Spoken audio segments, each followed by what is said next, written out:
right, well, good morning, everybody, and welcome to our DMAC Ask a Professional event. Thank you all for being here. We are excited to have Katie Merriman here with us today. And really, our hope with these events are that they're linking your education and maybe your career interests to businesses and professionals right here in Central Iowa. But before we get started, I just wanted to say a quick hello as your host. My name is Jill Hoyk. I work a part of the work-based learning team here at DMAC. And so again, welcome and thank you all for tuning in. I do also like to mention that we have an arts, humanities, design, and communications pathway here at DMAC, and it encompasses a lot of different areas, but theater, photography, video production, fashion and interior design, and much, much more. So I will leave the program or the pathway link in the chat too, for those of you that are interested in looking at that. Oh, and a theater transfer major and acting certificate.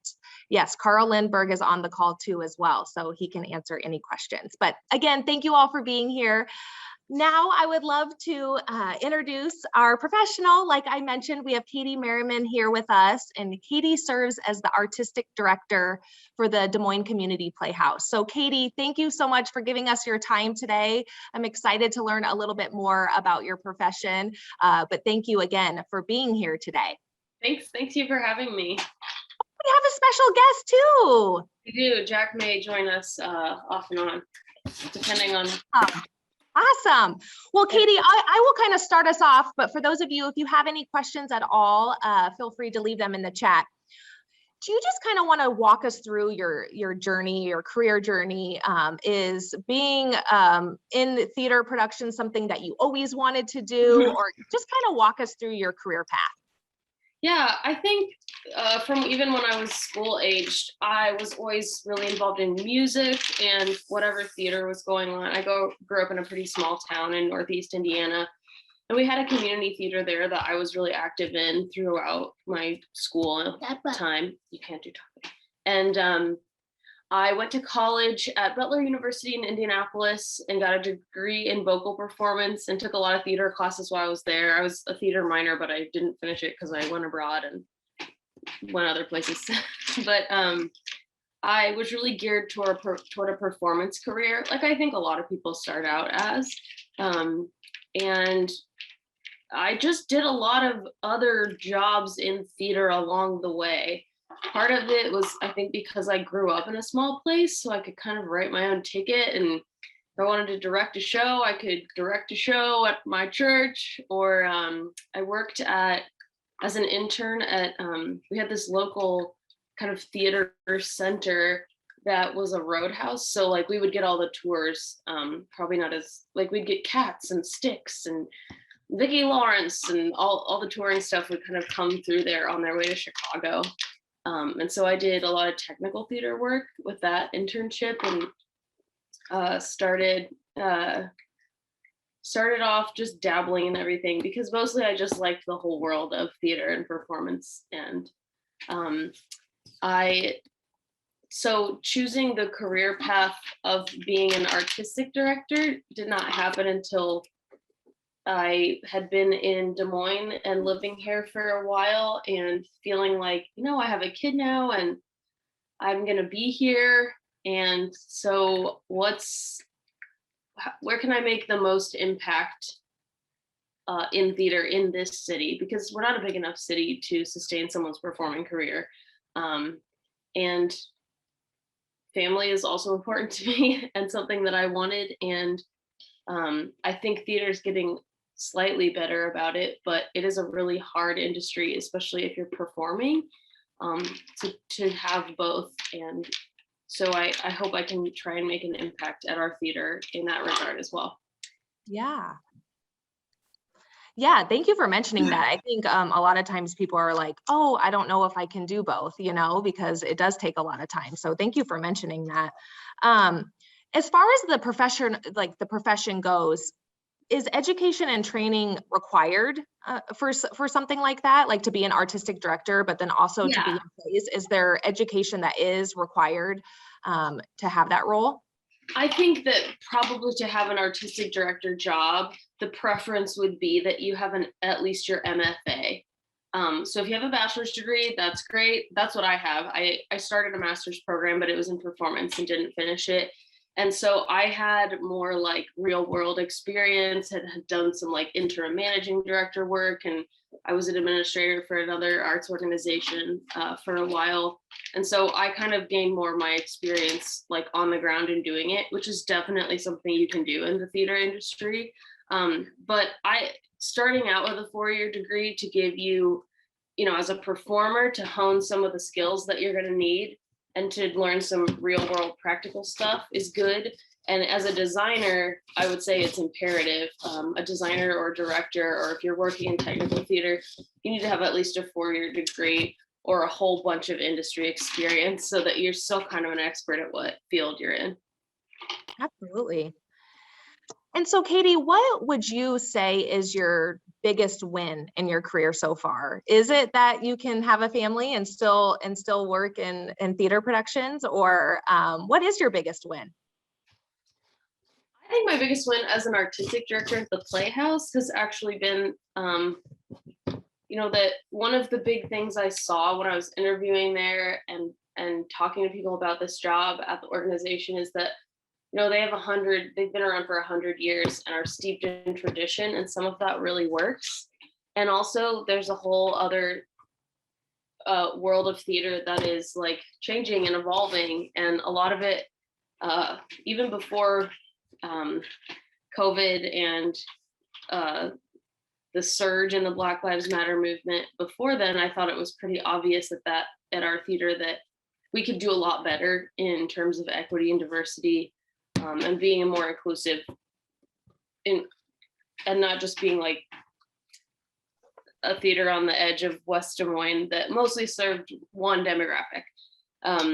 So I think my biggest win has been actually getting to like implement some of those changes. And it's not easy to do necessarily, but like I feel really proud of what we've been able to do thus far, and how much of a response I've had from our board and our staff and everybody being on board with that. And that is something I'm proud of and want to keep doing better at.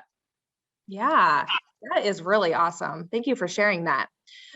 What would you say is one of the biggest challenges with your profession?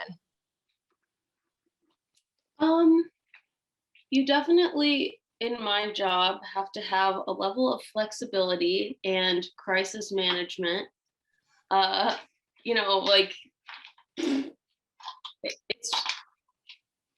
I work with a lot of different personalities on a lot of different projects all at once. And so sometimes it can be challenging to make sure everyone's feeling like they have what they need to succeed, and that if something explodes, they know it's going to be taken care of. But I feel often like there are a lot of things up in the air that I'm trying to go back and forth to and make sure everything's, running smoothly, because we do 10 shows a year. So really we're in production for about 3 things at once, at different levels. So that can be challenging, although I also kind of like it because I like that it changes and you have to be on your toes. Yeah, absolutely. So being an artistic director, can you kind of walk us through what a typical day is like? And maybe for those students maybe don't know what it is, kind of your path with that. And as far as what productions you put on, like who chooses those, and then just kind of like the day-to-day that you do too as well, just kind of the whole process. Yeah. Well, one thing that's great about it is that before I had this job, all my jobs were kind of contract work. And so I would work at Starbucks like really early in the morning, and then I would go do contracted theater and music work the rest of the day. And there's some flexibility in being able to piece that together, but quite frankly, since we're talking about careers, being a salaried employee at a theater is great, because I might have to spend a lot of hours there on a certain day of the week, but I balance that, like my kid is on fall break at school today. So I said, okay, I've been in the building till 10:30 every night for the last 2 days. So I'm here today at home and working from home with him, and being able to have that flexibility and sort of like the financial security of like a salaried employment was foreign to me as someone who worked in theater and music for a long time until I got a position kind of like at this level of the theater. And I've almost forgotten the question. I'm so sorry. No, that's okay. Your day to day, like So kinda day walk to us through. day, hours wise, thank you. Like I structure my schedule day to day based on what time I have in my life and what the needs of each production are. I can't talk right now, so I'll be right back. Okay, got what you need.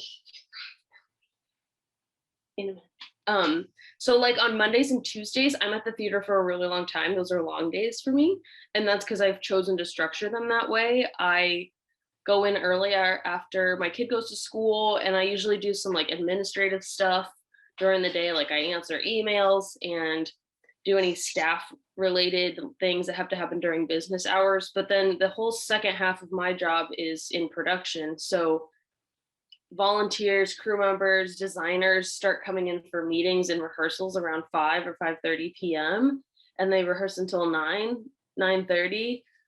So I kind of straddle both worlds. I spend some of my work time in an administrative capacity sort of during the day, like at an office and at my desk. Although the theater is kind of my desk too, because I do a lot of stuff in there. But then the second half of my day is often structured so that I'm here in the evening after normal people's work hours, because that's when they can rehearse. And a lot of that also depends on whether I am directing a show or whether I'm not directing a show. So my schedule changes all the time, and like literally every day is different. Yeah, yeah. Can you kind of go into maybe some other careers that are also at the Playhouse, and just kind of go over? And then when you talk about like volunteers, and obviously do those change with each production? And obviously probably your main characters obviously change too, but are those contracted in too, or how does that all work? Yeah, so I work at a community theater, which historically is a theater that is pretty much volunteer based. And I will say that like the world of theater is changing, and a lot of theaters, including us, are looking at different ways that we can compensate performers, because it's important to pay people for their work. But up until now and right now, our volunteers are people who work like ushering front of house. They perform in our shows. They work on the crews of the shows. A few of them might join a production team as a volunteer, and those groups of people change with each show. So, like right now, I have a group that just started production meetings for Don't Let the Pigeon Drive the Bus. So they're just getting started on their team. I'm in the middle of rehearsing and staging The Sound of Music, and we're just about to tech and open Junie B. Jones. So there's usually 3 or 4 teams of different people for each project that I'm dealing with at the same time. I would say job opportunity wise at our theater, particularly right now, Krister can speak to this. We have been looking for a technical director for way longer than we thought we would have to look for a technical director. And some of it is that we're in a pretty small market and not a great big city.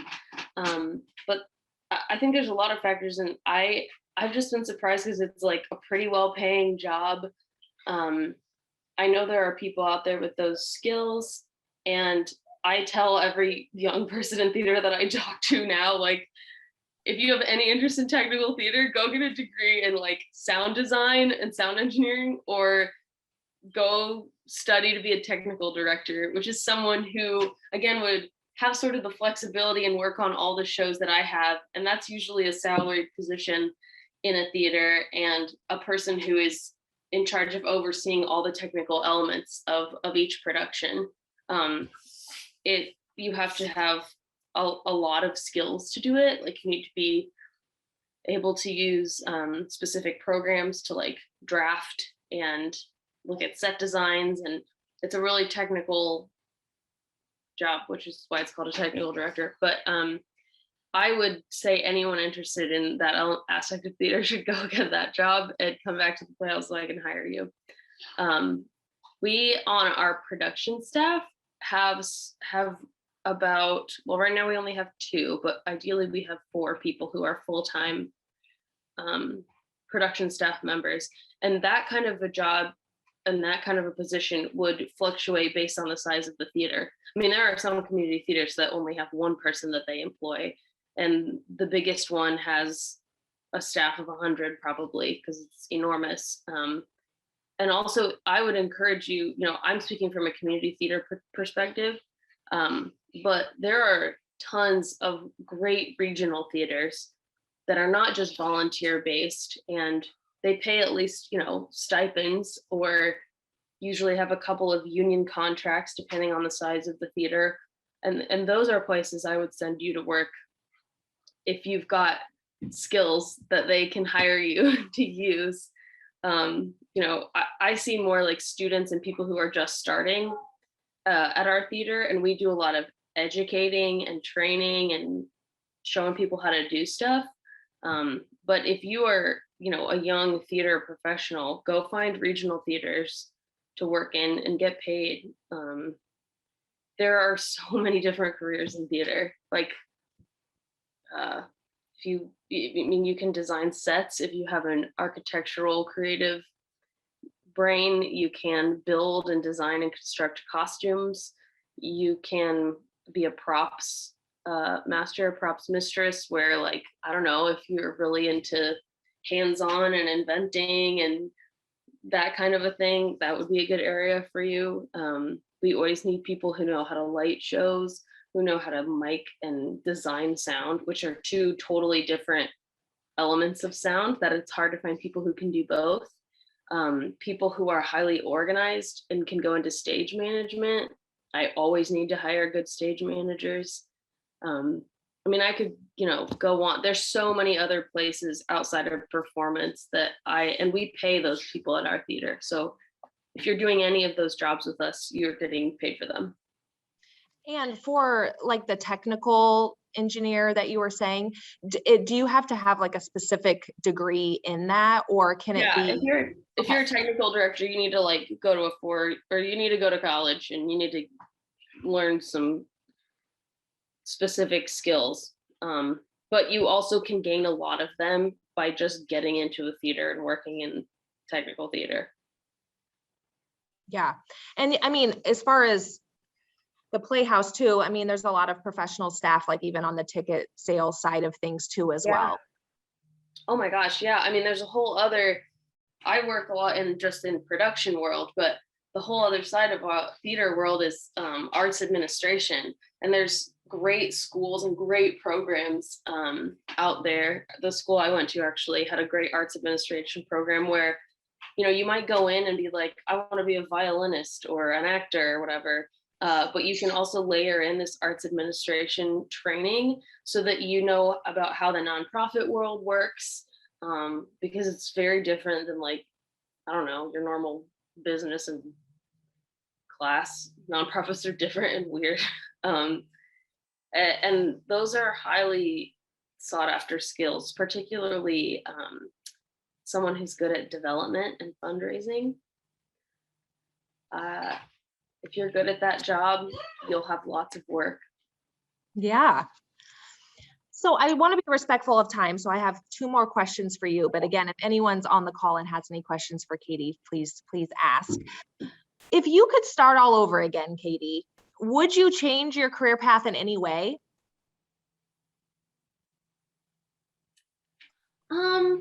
I don't know. I'm not really one for like regrets and things I wish I had done. I think I ended up here because I said yes to whatever opportunities were around. And then I got to an age and a point where, like, I wanted people to start listening to my ideas because I thought I could be helpful in, like an organizational level kind of way. I would have probably, like, as soon as I could have, and this is just me personally, like, I would have finished and found a place to finish my MFA, because now I'm here and there's really not a lot of great options nearby for me to do that. And that's something I would really like to finish my master's degree in fine arts. Yeah. Yeah, but I mean, I'll still do that at some point, but hard to do in Des Moines. Yeah. So my last question for you, especially since we have some college students on the call today, what preparation or advice would you recommend for young people that are looking into entering this career field? I would say go to school, learn what you need to learn about your specific part of all this, and know that you might have to work at a Starbucks so you have insurance, and you might have to piece your work together for a while, but go find a theater that you want to work at and do anything for them. Like if you go into theater spaces and you start to meet them, and there's always going to be some time where you can step up and show them you have these skills as well. And there is really a lot to networking and just knowing people and being there. If you're someone who is easy to work with and reliable and skilled, you'll find work, but you've got to like go make yourself known. And like if I have someone who sends me a message and wants to do something at our theater, and I follow up with them and they're like, yes, let's meet, I'm coming into the space, what can I do? And they're willing and available. I end up hiring those people to do things a lot faster than just like, oh, someone submitted their resume and it fell off my radar, and even better is that, people who I meet working on the crew of a show who suddenly are like, oh yeah, I can do that. I didn't know how to rig things. Then I'm like, well, great, I'd like to contract you for the next 4 shows. So get there and just be available, and know that, you're probably not going to jump into the level of work that you would hope to, but it's okay to like take steps to get there. And anything that pays, get paid for it.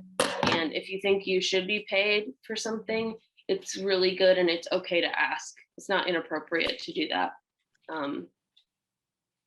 And things are headed in a good direction with that, I think.